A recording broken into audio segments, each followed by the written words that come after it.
hiç kimin başına iş düşmesin. İş düşeyse başına şın dostları kaçmasın. O yaşatın çın dostluğu onsuz ömür geçmesin. Dost ekili dostum işin düştü bilersin. Şın dostlar kıyın önüne dost yıkılan çağında dost. Assa vaktın halından haber alka şonma dost. Dostum kendi beğenme sıynav kenir önündü.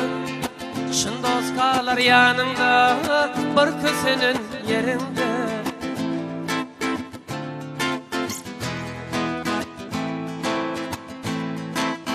Barlı vaktın ilmidan gidirsidin makullap.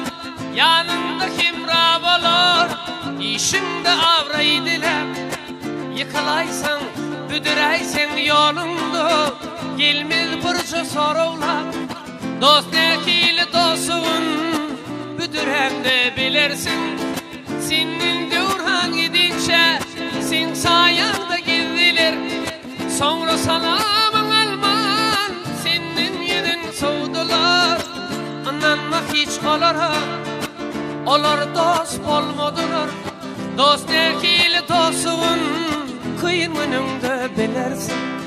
Şın dostlar kıyın önüne dost kösenin çağında dost. Assa vaktın halından haber alka şonla dost. Dostum kendi övünme sınav kenir önünde. Şın dostlar yanında bir kösenin yerinde.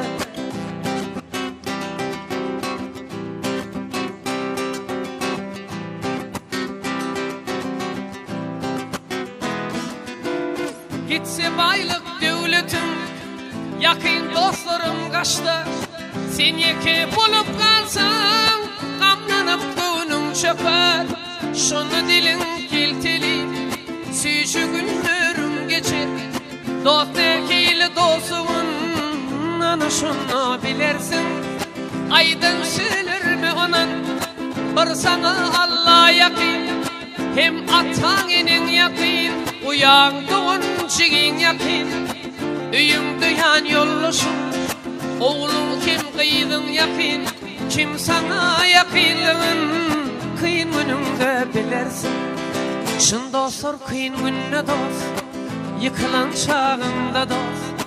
Assa vaktın halından haber alka şonla dost. Dostum kendi övünme sınav kendin teşik önünde. Şın dostlar yanımda bir kösenin yerinde. Dostum kendi beğenme sınav kendir önünde. Şın dostlar yanımda bir kösenin yerinde. Bir kösenin yerinde. Yaraman yatan yerim